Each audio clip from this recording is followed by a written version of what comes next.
Hi, everybody. Welcome to the final episode of Meet the Professor series. To commemorate our last episode, we have Professor Anne-Maree Keenan for the live Q&A portion of the professorial interviews. If you missed last week's episode, be sure to check it out. Professor Keenan speaks about graduating from Lincoln University, going to La Trobe University for her master's before coming to University of Leeds, where she earned her doctorate in philosophy. Professor Keenan speaks fondly of her siblings and her mother, from whom she gains a huge amount of inspiration and motivation, saying she's the least successful of her siblings. This humble nature is incredibly endearing and pretty badass. And let's not forget, the Queen herself awarded Professor Keenan an honor for her services to podiatry. Let's give a very warm welcome to the Associate Dean of NIHR, Professor Anne-Maree Keenan. Thanks, Ektaa. I'm very honoured to be the final in your series. It's a great honour, and I'm very happy to be here.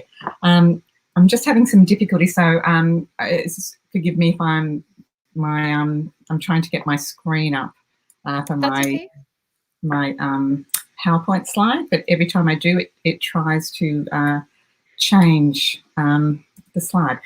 So I'm kind of going a little bit blind, but that's okay. End of term. That's okay. I was telling Michael backstage, like, normally I'm the one with technical difficulties, but today it's not me today for a change. Like, I'm the culprit. It's like I'm so just relieved for once.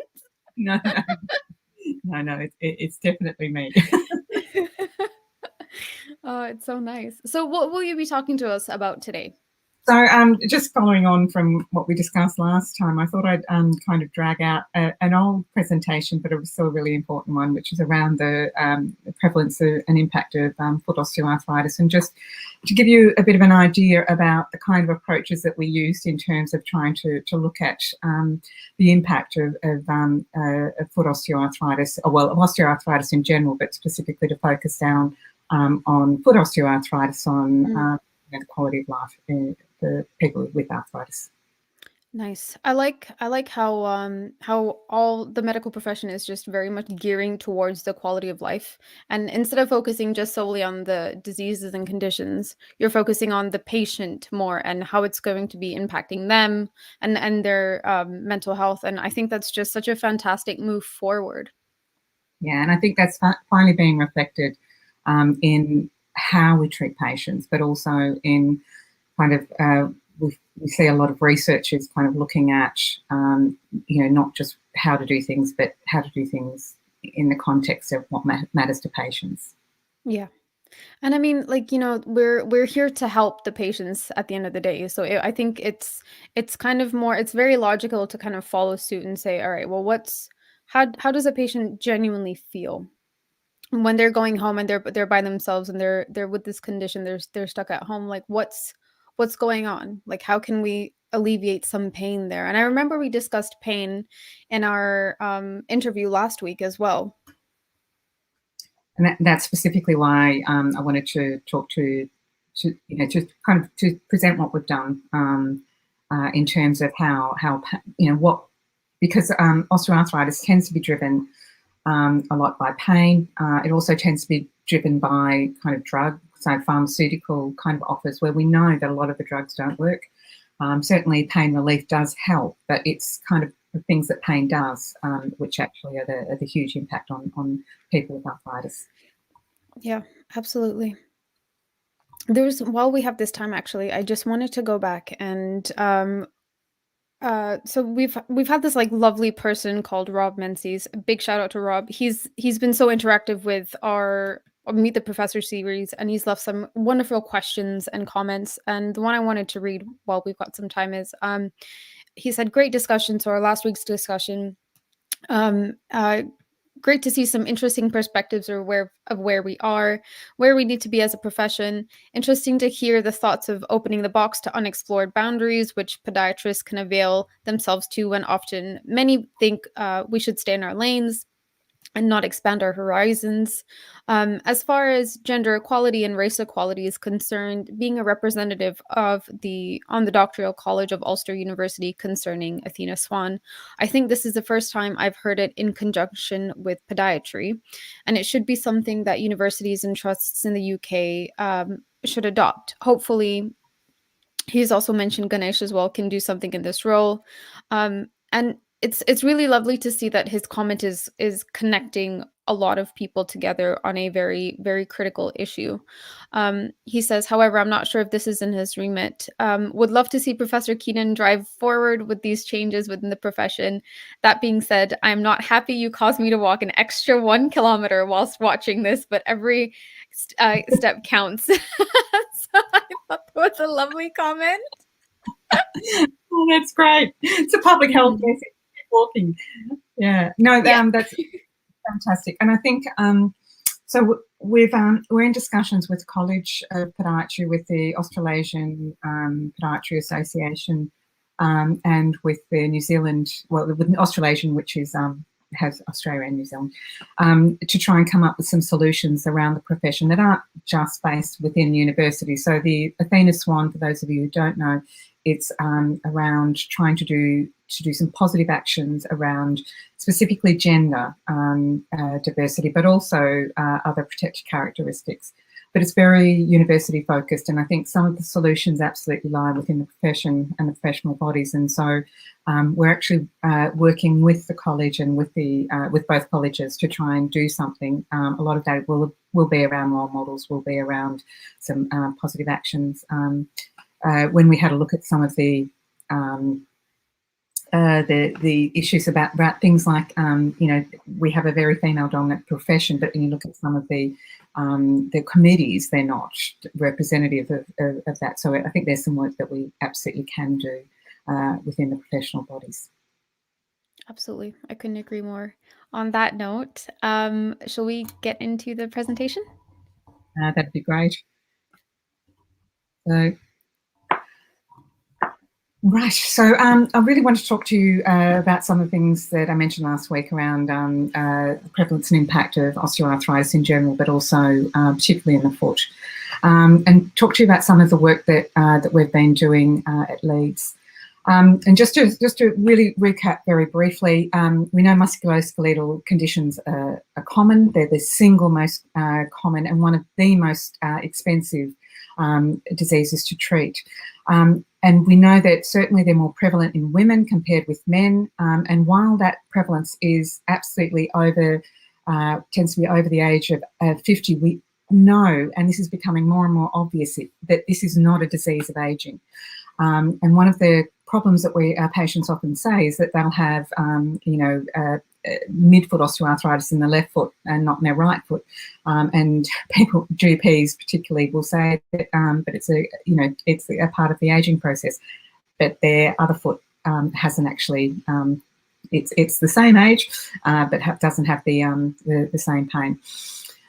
We know that this condition, we know that about half of the people, so 4 million people in the UK, around 65, who have osteoarthritis, and this is going to get more and more prevalent because we have an ever obese society. And what we're seeing now is a younger demographic of patients, because patients are living longer.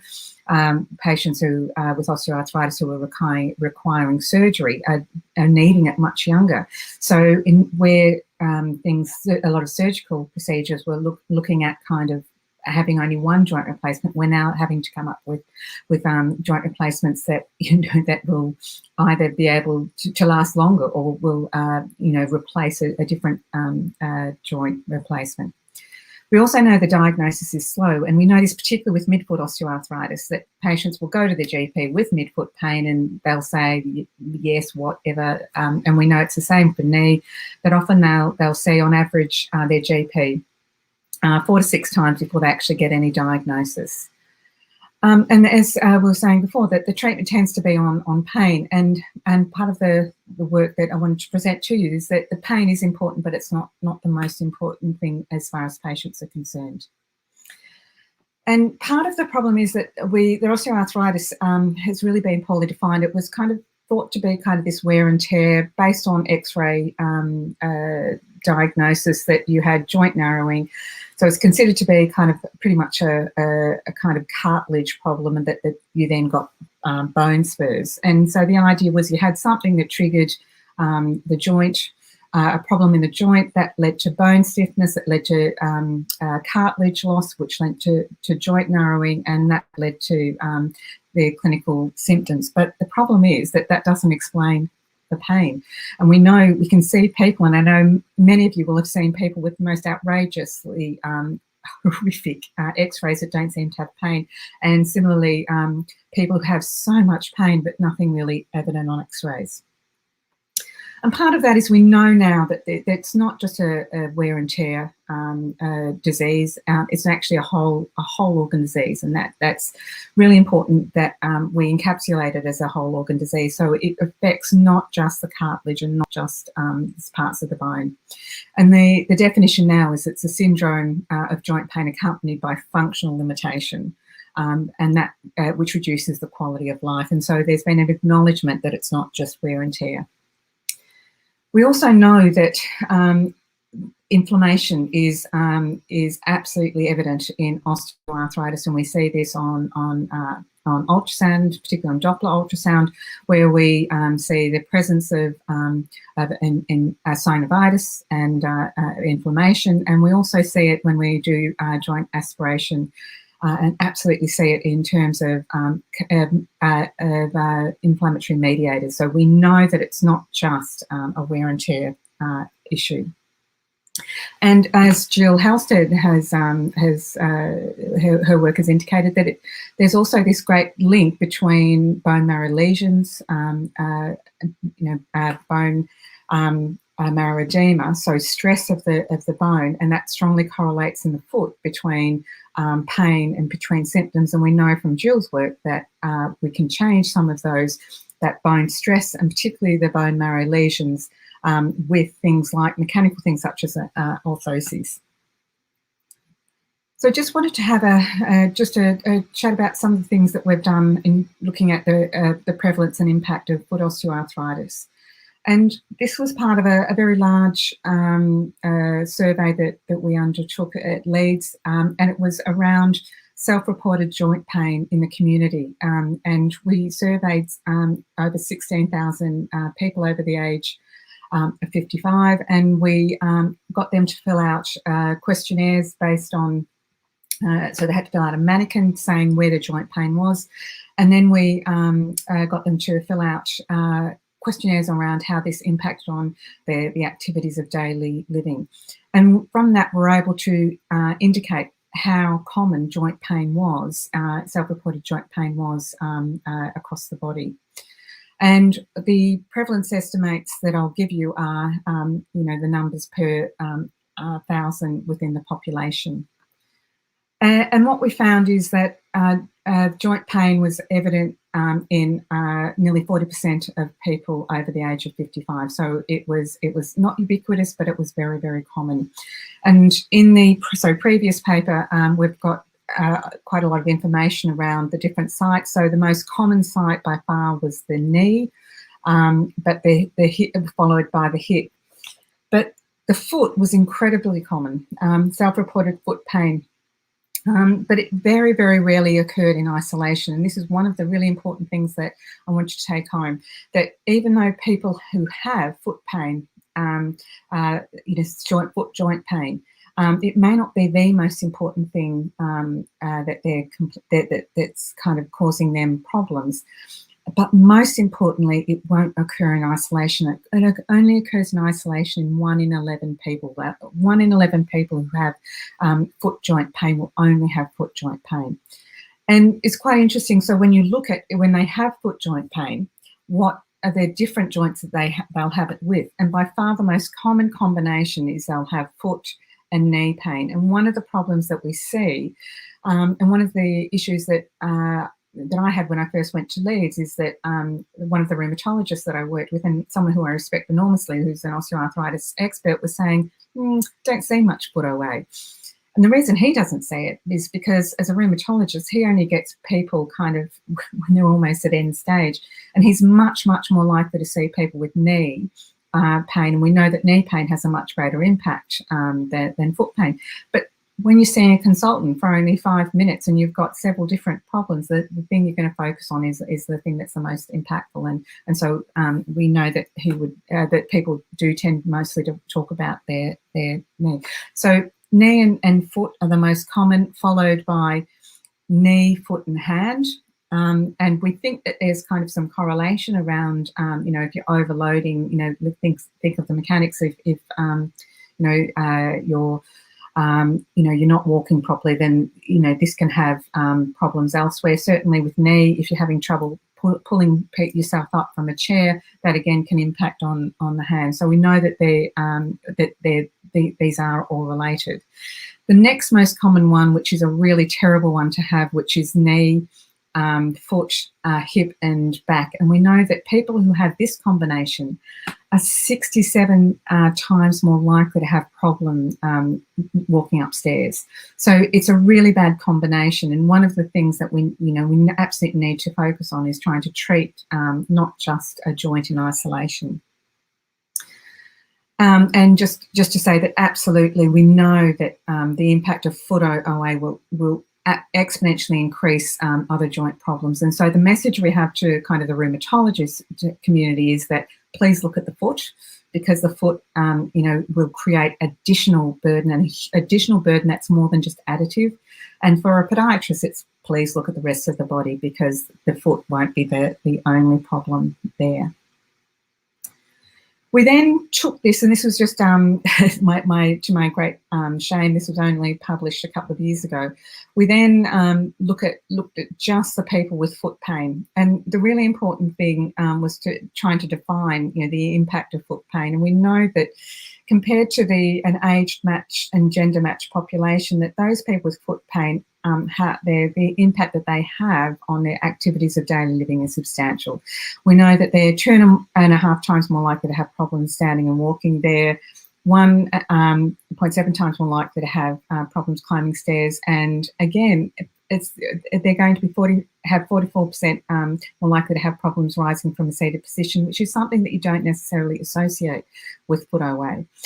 But we know that this is impactful. And the other thing is that they're high flyers when it comes to foot care. We know that they've consulted their GP. They're much more likely to have consulted their GP.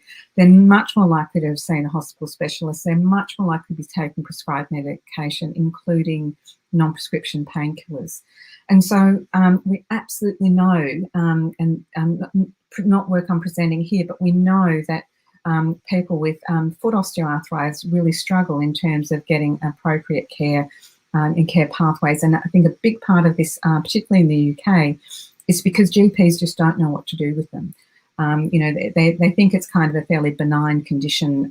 They don't see that there's a lot of options around for treatment, and so it's just kind of almost like a watchful waiting, which is hardly acceptable.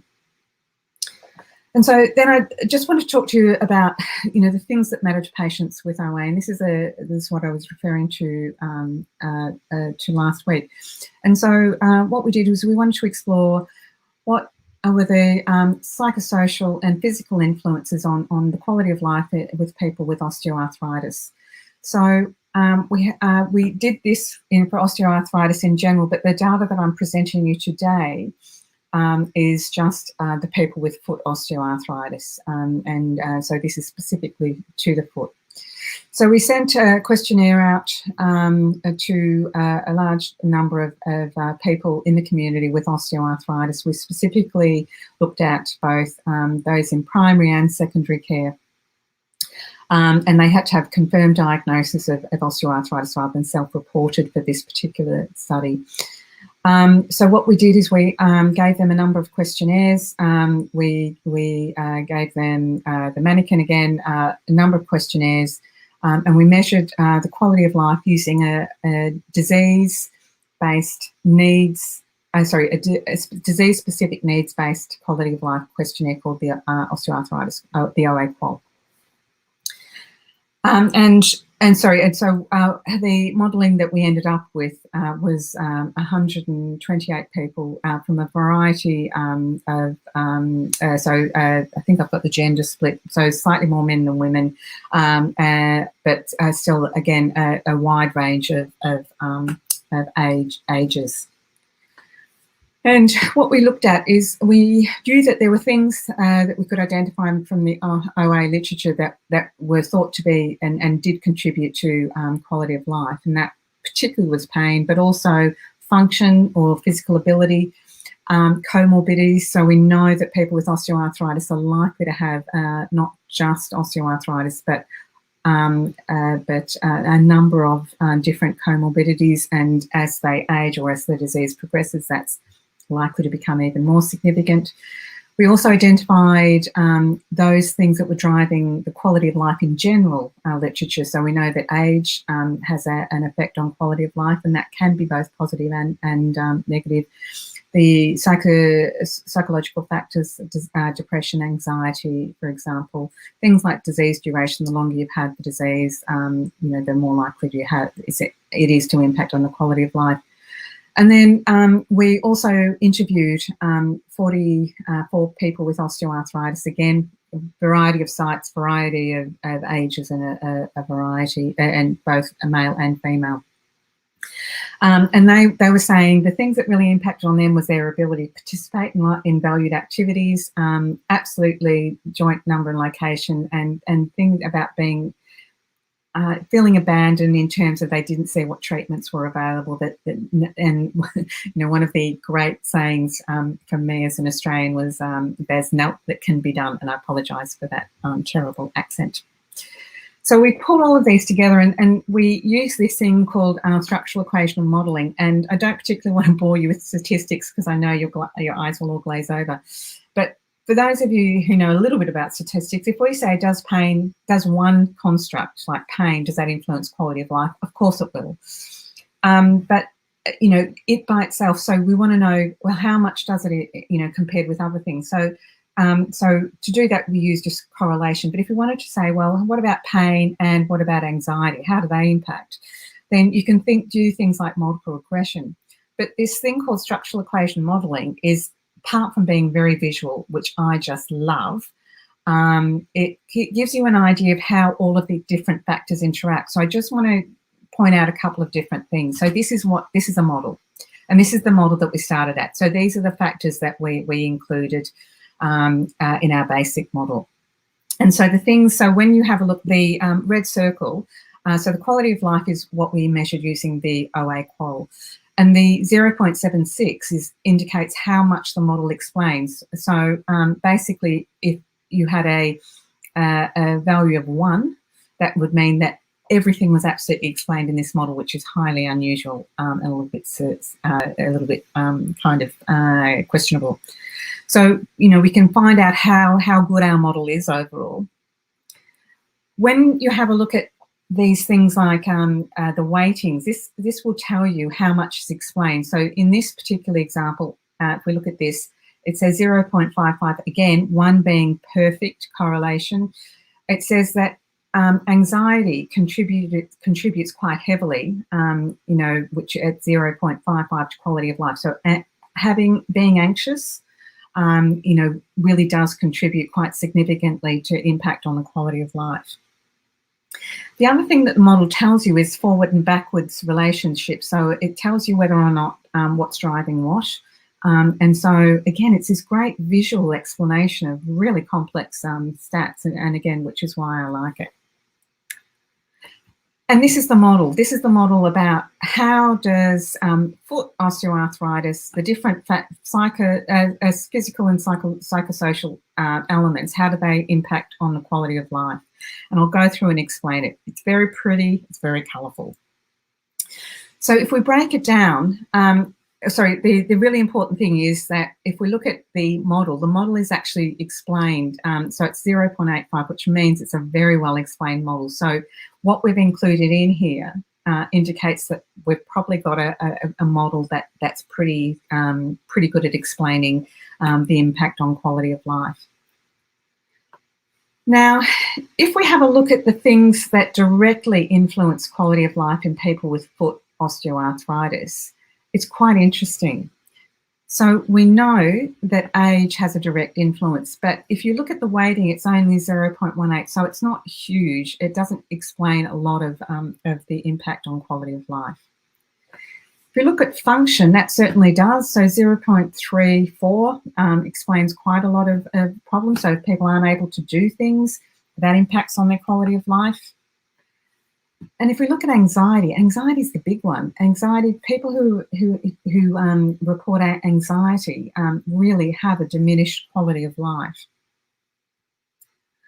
And we know that there's this relationship between anxiety and function. So if people aren't able to do the things that they want to do, if they're not able to kind of walk, or most of it is kind of like walking, going upstairs, etc. That will increase anxiety. Increasing the anxiety will have an effect on quality of life, and vice versa. By increasing anxiety, that will have an impact on their ability to function. So if we have a look at pain, because you'll see that pain wasn't a direct influence on quality of life. So if we look at how does pain influence quality of life, we know that pain has a very substantial influence on anxiety. And as we said, anxiety has a huge impact on quality of life and function. We also know that pain will directly affect people's ability to function, but it's that where the pain, when it stops you from doing something, that has the impact on quality of life. So pain by itself isn't the issue. And we talked about last week that pain is a fairly subjective construct, and people can adapt to pain, but it's really around how the impact that it has on kind of in terms of their anxiety as well as their ability to function, that becomes an issue. Interestingly, we did include depression in this model, and depression didn't come out as an issue. It was anxiety, which was the big one. If we have a look at the number of joints, so the greater the number of joints, you expect to have an impact, not a direct impact, but the more joints you have involved, the greater the anxiety, obviously the greater the pain, and then we know that pain has that impact on function. And we know that there's that relationship between anxiety and function, and that contributes to the impact on quality of life. The number of comorbidities, so if they've got heart failure or diabetes or high blood pressure, we know that won't impact on the quality of life directly, but it will increase their anxiety, and we know that will have a problem. We know that the number of comorbidities, they're more likely to have more joints involved. And we've already talked about how that impacts pain, and that impacts quality of life. And if we look at how long they've had their condition, so, as you'd expect, the longer they've had osteoarthritis, they're more likely they are to have more than one joint involved. More likely they are to report pain, but then it's the pain then that drives the anxiety, the inability to do the things that they want to do, that then drives function. And finally, the influence of age. And as we said, it does have a direct influence, but it's only a mild influence. What it does do is, not surprisingly, it impacts on function. It impacts on, obviously, disease duration. They're obviously related. But again, number of comorbidities, number of joints. So the older they are, the more complex their disease is likely to be. And again, we know that has an impact on anxiety, function, and quality of life.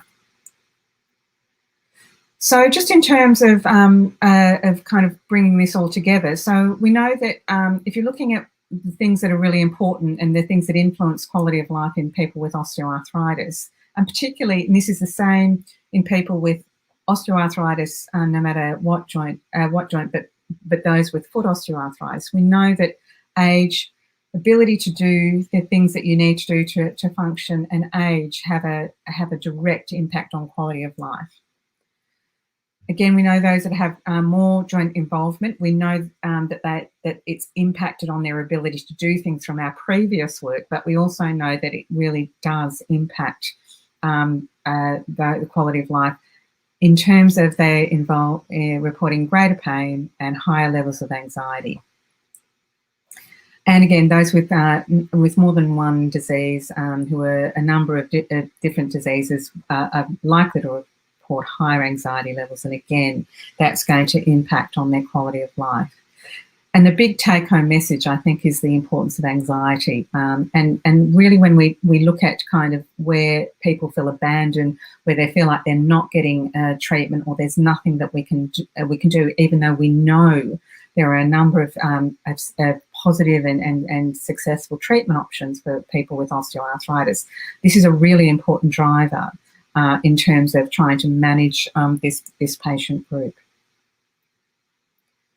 So just in summary, osteoarthritis, it's a syndrome. It's a painful joint syndrome. It's not just wear and tear, and it's absolutely not just a disease of the elderly. It's often slow to be diagnosed, and it's often ignored and really poorly managed. We know that it's not just wear and tear, and we know this because there's active synovitis and there are bone marrow lesions, and the indication is that if we can offload through exercise, through footwear, through orthoses, the loading of the joint, that we may have an effect on synovitis and the bone marrow lesions. We know that having multiple conditions will impact on the quality of life, and while pain and anxiety are common with OA, it's the anxiety which tends to be the real influence in terms of quality of life. So in terms of practice points, don't just look at the foot. If you have someone with foot joint pain, particularly osteoarthritis, they're highly likely to have pain in other areas, and how you manage that, the foot pain has to be determined by the other sites, and making sure that you're addressing those. And so it's kind of really important as podiatrists. Again, we're not one-trick ponies and only just look at what's going on just in the foot. As I said, mechanical unloading reduces bone stress, and so we know that through some of Jill's work, and we also know that with the work that is going on within the knee. And so probably the biggest thing in terms of offloading the joints of the foot is probably weight loss. And again, if we're talking about us being public health practitioners, it's one of those things that podiatrists should be comfortable in talking about. The need to reduce weight. And for example, in the knee, we know that those people, if you look at people there's been 2 fabulous studies that have looked at patients on the waiting list for knee replacement surgery, that if they can take off 10 kilos and keep it off for 12 months, they have the same results as those that have knee replacements without having to go through the surgery. And while we don't have evidence like that for the foot yet, it would make sense that, again, if we're talking about offloading, if we're talking about people who are carrying extra weight, that should be one of the treatment strategies. And that's where I'd like to end. I'm more than happy to open this up for discussion. That was wonderful. Thank you so much, Professor Keenan, for that lovely, lovely presentation. I really like how you broke down the influencing factors for quality of life, and how pain isn't exactly direct. It's more of an indirect influencing factor. And I think for anybody that's watching that doesn't have a medical background or isn't specifically in podiatry, I think they would also understand this very well. So it was very well broken down. I liked it. I wanted to go back to the GP diagnosis. So you were saying that this is a very slow diagnosis to begin with. Is there anything that we can do to kind of help with maybe further education for a GP diagnosis? I don't know. I don't know how to say that in a more polite way. I think you're absolutely right. I think it's around banging the drum for effective treatments. It's around us finding effective treatments. For foot pain, it's absolutely around the understanding that there are treatments that are there, and again, it is around footwear, exercise, orthoses. There's some evidence. The evidence isn't strong, but that's kind of something that we're trying to look at. So and I think GPs are just scared of the foot. They don't want to take, again, with a GP consultation, they've got such short time. Someone taking off their shoes and socks and then them getting it and not knowing what to do is a real issue. We run a GP with special interest in rheumatology foot and ankle course, and it's always overprescribed. So I think GPs, really feel like they don't understand the foot very well. And so they're really keen on kind of the uptake for that. And I think the really great opportunity that we have is first contact practitioners, because I think the first contact practitioners, even though at the moment most of them are physios, they have a much better understanding. And there will be, I know that there are a couple of, if they don't exist, there are plans for a couple of the first contact practitioner podiatrists to actually fill this gap. And I really think that, the GPs are seeing that this isn't kind of an area, but it's again for us to kind of try and make sure that they're educated. And one of the things that our patient public involvement group, they're really keen on telling us is the GPs don't know where to send them. So that they just don't know what to do with them. And so again, it's around us making kind of referrals much easier to say that, that podiatry, that we are open for business. Mm-hmm. Yeah, I agree. I was just going to mention that, do GPs know where to send, like, instead of diagnosing them on the spot, just, instead of saying that, like, just send them to a podiatrist right away. That would, yeah, just cut out the middleman. So we have a lovely question from Rob. He goes, we know that depression has a major impact on the perception of pain and is a major driver, particularly in the diabetic population I see. Have you looked as a part of your research or down an association between these findings and utilizing scores such as SF12 or 36? Yeah, so I'll start with SF12 and SF36 first. So the SF12 and SF36 are generic health-related quality of life questions. So they are around, specifically around how things happen related to their health. They're really not very good in terms of sensitivity to change, and they're not very good in terms of, they're very blunt when it comes to looking at disease-specific conditions. But what they are fabulous at is to compare depression. So what are the levels of depression or the impact in osteoarthritis compared to diabetes, compared to rheumatoid arthritis. So they're very strong in terms of that. We specifically didn't look at the health-related quality of life. We looked at needs-based disease-specific quality of life. In saying that, yes, depression is an absolute driver for pain, and there's that codependent relationship between them. Interestingly, and I think because we didn't look at pain as kind of the end product, we looked at quality of life. That was purposely decided. But I think you're absolutely right, Rob, that in terms of depression, I think, that you're much more likely, if you've got pain, you're much more likely to be depressed. And that's certainly what we found in our cohort, and that the link between anxiety and depression is very clear. What interestingly we found when we tried to put depression in terms of quality of life, it kept falling out. It wasn't the biggest driver. And that's not to say that it's not related to pain and anxiety. Just when you looked at in terms of the wider quality of life, it wasn't the more important things. Our poor patients with osteoarthritis in general had depression levels, anxiety and depression levels, similar to those of people who'd just been diagnosed with breast cancer. And yet people see osteoarthritis as a benign disease. It's not.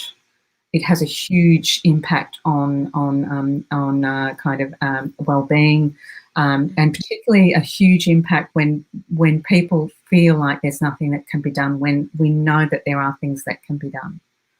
So it's it's quite when we kind of looked at the comparing it to other diseases, the impact is absolutely huge.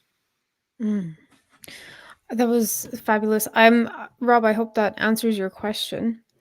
But just to kind of go back on the point that you had made, so there was an arrow pointing towards pain. So from pain to anxiety, and then anxiety and function had arrows just pointing towards each other.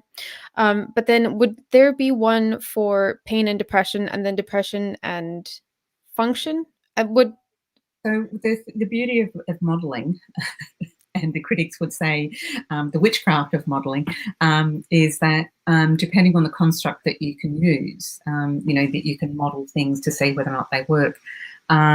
It's really important in terms of this kind of modelling that you have an a priori, which means a pre-planned analysis, because otherwise you're data mining. But absolutely, if we went back to look at pain being the construct rather than quality of life, I'm not, depression would feature very significantly in that. So it kind of just depends what your primary outcome that you want to look at is. Yeah, okay, I get what you're saying. That makes sense. So you had mentioned that in your practice points, which was a fantastic summary and something that we need to implement as students as well. Do you think students need to get comfortable talking about weight loss in practice? Yeah, I think we absolutely have to, and this is goes back to us being public health practitioners. It's a similar issue with GPs. So initially, GPs were very reluctant to talk about weight loss until it became something, and physical activity, until it became something that was measured.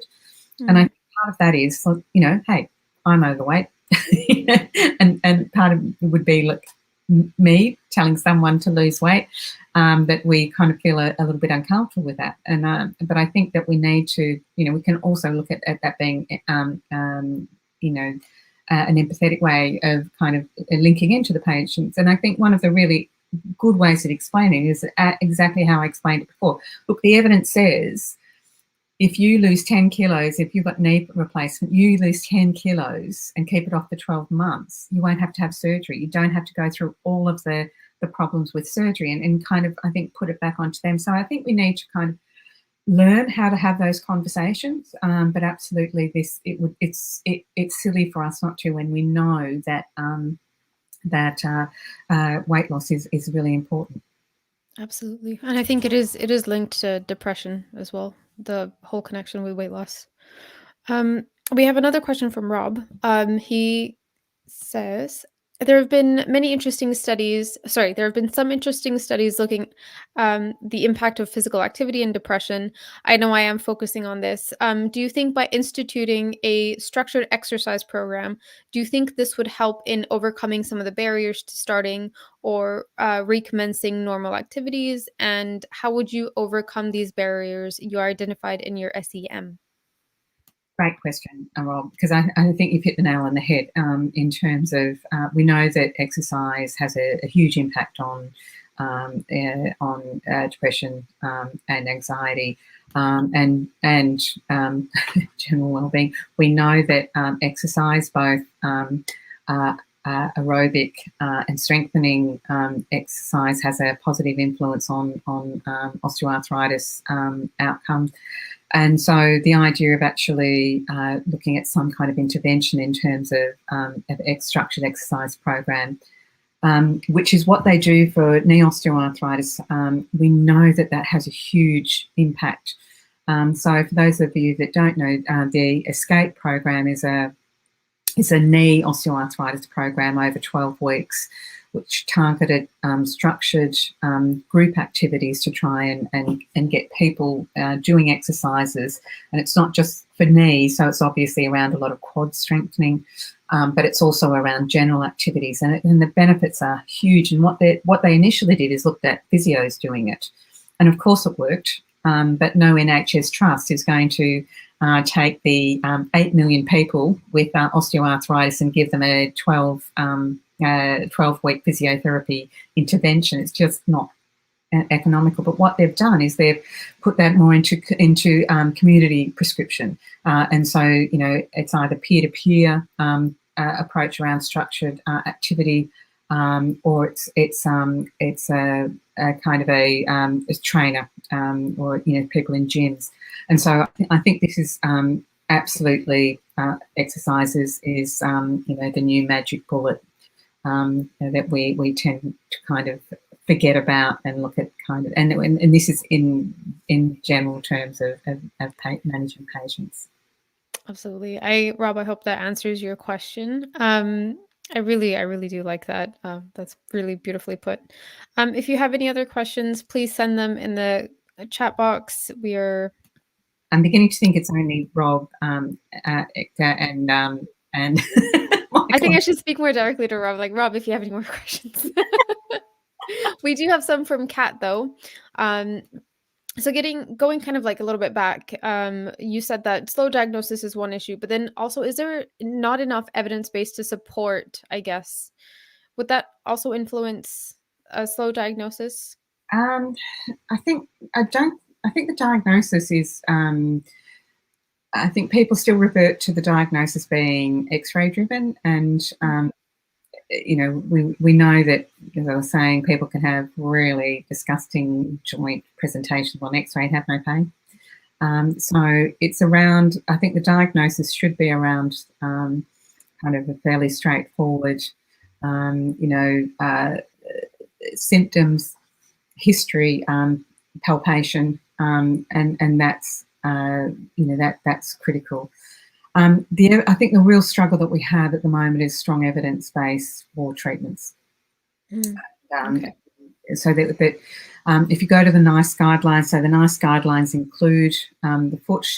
The NICE guidelines, because they were written by my PhD supervisor, they're ones in 2014 and 2017, so they absolutely include the foot. They absolutely include multiple joint presentation and the importance of having a look at other joints. But they have a kind of a core. We know that this works. Then there's kind of there's evidence that this to suggest this will work, and then there's evidence that no.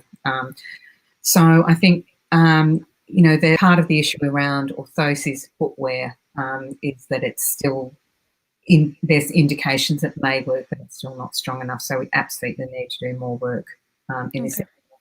We also know great work John Arnold has been doing from South Australia, looking at, he was working with a consortium, international consortium. We know that there's muscle, but in terms of foot osteoarthritis, we know that there's muscle weakness that's associated with that. And so clearly the next thing to do is to see, well, what exercise programs could we do and does that introduce does that help pain? So yeah, there's so much to do, which is why you all need to get involved in research. Actually, that's one of Kat's questions. Katrina asks, how do we try to get research into practice quicker in a wider context for students? That's the $1 million question. So we know that on average it takes 17 years from idea to practice for research. And that's really depressing. So I'm gonna have grey hair by then. Hey, I was young. You've seen the photos. Yeah, I can't forget the bob. I love it. I'm gonna frame it. I know, but it's something that certainly the National Institute for Health Research has on its agenda. We have to quicken the pace. We have to do more intelligent design, research design. There has to be. I think there's a real, and this isn't just podiatry, but in terms of physical interventions, I don't think enough is, when people do trials, enough is thought about the actual physical intervention and testing the intervention first. And I think we need just to be smarter about how we do it. Do you think that there's an element of the public being a little bit suspicious if, research does get out a lot quicker and into practice a lot quicker? I'd say absolutely yes, until COVID. I think the recovery trial changed everyone's perceptions, where the UK were absolute world leaders in establishing the primacy of inflammation, it being an inflammatory disease rather than a respiratory condition. Absolutely the importance of steroid rather than all of these very expensive monoclonal antibodies that they were trialling. And so and the vaccine work. I think that, and that's changed, and that's really been incredibly important in changing people's perception. And I hope, and long may that kind of impact continue. Absolutely. Absolutely. The next question we have from Katriona is any advice for students on keeping research active? Yes, there's so many different opportunities. So if we're talking about students, thank you, Kat. Thank you for asking. So if we're talking about if you're currently a student, the Versus Arthritis intern program is a way of taking the best and the brightest newly graduating students and put them in an intern, like a placement, for a research placement for 6 weeks, where you're parachuted into an existing team, like at Leeds or like at Southampton or like at Salford, where you own a particular part of that. And a really important part of that is you have there's a cohort of about 16 of you, physiotherapists, nurses, occupational therapists, and podiatrists, who come together. They have a week together at the beginning to find out about research. They go off and do research for 6 weeks, and then they come back for another week to talk about what they've done, and then they go off to their job, their brand new job. But there's mentorship for 2 years after that, so you're still part of the team. And so about half of our people who've done that have gone on to do PhDs. It's a really structured approach, and importantly, it's not you trying to do research by yourself. You're in a research team. So there's those. For those of you who have graduated, have a look. There's a lot of internships. So the Health Education England offer an internship program. Again, similar thing, where you're parachuted into a research team to learn about research, and places like Applied Health Research Collaboratives or Biomedical Research Centres, which is like where I'm a director, have additional internship programs. So there are lots and lots of opportunities. One of the things we probably do need, and I'm more than happy, is to kind of share with you just some of their websites of where to find out this information. But yeah, and again, we now, through the National Institute for Health Research, the major reason that I'm here in sunny Yorkshire, although it's not so sunny at the moment, it's quite dark, and I apologise for that, is of the opportunity. So there's there's a funded opportunity for you to be paid to do internships, to do a pre-doctoral clinical academic fellowship, to write a doctoral competitive doctoral fellowship, to be paid to do a PhD, and then postdoc opportunities. And we have loads of examples of people, the Heidi Siddles of the world, the Lindsay Cherries, who you won't have met yet, but they are just the most amazing people. And so it's great because in the National Institute for Health Researchers, we always talk about bloody physios, because physios are very successful at this. Now they're talking about bloody podiatrists, and I'm really proud of that they that we're taking over the world and getting a fellowship. So please get in contact with me if you need any further information. I'm happy to share with the group just a couple of websites for examples. That's brilliant. Lovely. And also, this is a great segue to mention that Nancy is doing her video logs for Versus Arthritis, because she's doing her internship there. So if you're staying tuned and if you're watching, please make sure to check out her videos as well. Like, they're very, very insightful. And I think this is a very good moment to end it. I just wanted to say a huge thank you for Professor Keenan for joining us tonight and helping us wrap up this massive adventure. And thank you to everyone who's been along with us on this 10-week journey. And a massive thank you to Kat for providing us with questions. It's been an amazing educational experience, and we hope that you join us again at the end of the year. Take care and good night.